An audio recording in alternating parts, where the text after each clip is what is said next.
this lecture, I just would like to correlate between lecture 10 and lecture 9 by shedding light on some important points in order to clarify them, in order to make them easier for you to understand. Last time we talked about situated meanings. I would like you to understand that to a great extent, meanings of things are taken, are driven from the context, from the situation where we are. So, to a great extent sometimes, from the words used, I can know where you are. And if I know where you are, I'm talking about a place, situation, I can predict the dialect, the language that is going to be used by you. So, there is a relation between the situation and the words used. How I speak if I am at home, which is a situation,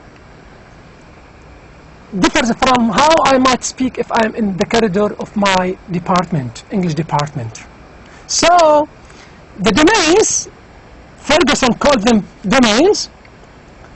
These domains, the house, the street, the university, for example, lecture hall, meeting, these situations require different languages, different ways of speech.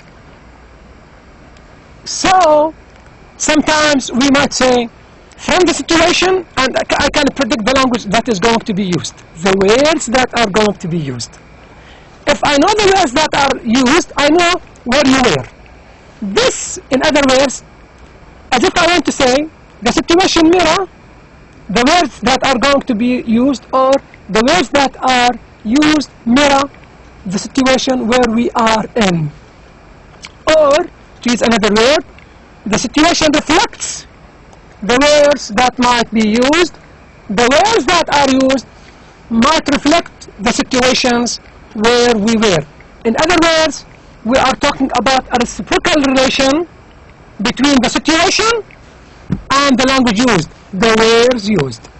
Let's start. Reflexivity is derived from the word reflex. If you remember, we have reflexive pronoun. That word might, you might face in the past in that context. Reflex, mirror, takis, in other words. When we think about how meaning is situated in actual context of use, we quickly face an important property of language. We are talking about the important of one of the property of language, which is reflexivity. Reflexivity, that the situation can reflect the language that is going to be used, the words that are going to be used, and the situation will require some words to be used, but not the others. We quickly face an important property of language, a property G called reflexivity. This is the magical property of language. If I am at home, I will say Assalamu alaikum or hi to my father in a way that differs from the way I might say the same thing if I am with people with whom I have formal relation, say at a meeting, the university, for example. We can see this property clearly by considering even so simple a dialogue as, for example, if you hear somebody saying, how are ya? How are ya? Hiya? And the answer is fine. Of course, the question hiya or how are ya and fine reflect the fact that the situation is informal. Exchanged conversation took place between colleagues who knows one another in an office corridor, in the corridor. So, as we are in the corridor, and the two people speaking are colleagues, so we are talking about a situation. We can guess what kind of words are going to be used. The way they will greet one another, the way is to be informal in such a situation. As the conversation was informal, or they address one another in this way, I can guess where are they. What is the situation? What is the situation in general? It is not only the location. No, at all. The type of the relation they might have in that place. Why do they use these words in this situation? Because they take the situation they are in to be but a brief, quickly, and mundane encounter between acquaintances. He greets him in that way, and the answer was in that way because they are acquaintances. So, from the fact that they are acquaintances, I can guess the way they are going to greet one another. And if I know the way they greet one another, I can guess the situation they are in. So, it is a reciprocal relation, علاقة تبادلية, reciprocal relation between the people. But who do they take this? But why do they take the situation to be thus? Why they consider the situation to be thus? In part because they are using just such words. The words used determine the situation. The situation was taken to be so because of the words used. In part because they are using just such words and related behaviors as they are. Had the exchange opened with "what's your problem?" in other words, the way they greet one another differs, the situation would have been construed quite differently. In other words, if the words used in order to greet one another were used in another way, I can say that the situation differs from the situation which was in the corridor. In other words, if they greet one another in this way, "How are you, sir?" and the answer was, "I am fine." See, we're talking about something formal. In other words, the situation, the nature of the situation, the new situation, will be determined to be different because I have changed the words used to greet one another. As we saw before, we face then a chicken and egg question.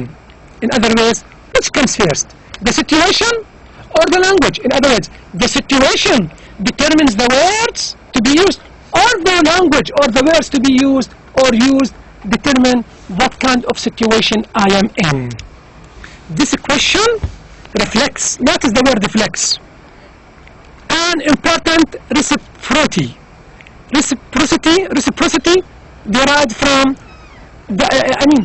from which I derive the adjective reciprocal, okay? Between language and identity. A reciprocal relation between language and reality, language and reality.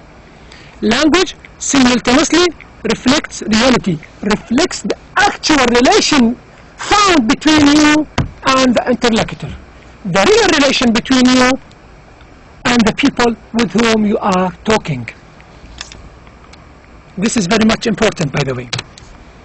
While reciprocity would be a good term for this property of language, the more commonly used, this relation, this word that describes the nature of language, indeed, the more commonly used term is, this is the word I want from you to know, with its definition, reflexivity.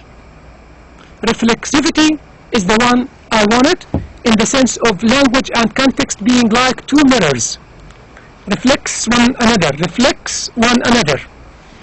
facing each other and constantly and endlessly reflecting their own images back and forth between each other. The situation reflects what words are going to be used. The words reflect what kind of situation I am in. This term is very much important, please. Language always simultaneously reflects and constructs the situation or context in which it is used. I have just talked about this and I have explained it. Sorry. But what do we mean by a situation? Situations, when they involve communicative social interaction, situation, and they have interaction between some people, always involve, this is important with the definitions, always involve the following connected components or aspects. These aspects are very much important. So, situations, when they involve communicative social interaction, there are some aspects that are involved by it. If I'm talking about a situation in this sense, there are some aspects that are involved, always involve this situation, involve the following aspects. This is very much important. The first aspect is semiotic aspect. The definitions are very much important. That is, this is the definition of what I mean by semiotic. The sign systems such as language, gestures, images, or other symbolic systems. An activity. This is the second aspect. That is the specific social activity or activities in which the participants are engaging. In other words, these definitions are very much important. The definition orally. Political aspect, that is the distribution of social goods in the interaction such as power, status. Power, status. Socio-cultural aspect, that is the personal, social, and cultural knowledge, feelings, values, identities, and relationships relevant in the interaction, including, of course, socio-cultural knowledge about science systems activities. All these aspects together constitute a system within which each of the components aspects simultaneously gives meanings to all the others and get meanings from them. That is, we have another form of reflexivity here as well. Situations are never completely novel, rather they are repeated with more or less variation over time. The most important thing I just would like you to focus on, the definitions of aspects, the reciprocal relation between language and situation, which I have called reflexivity, and I would like to thank you at the end of this lecture. Thank you so much.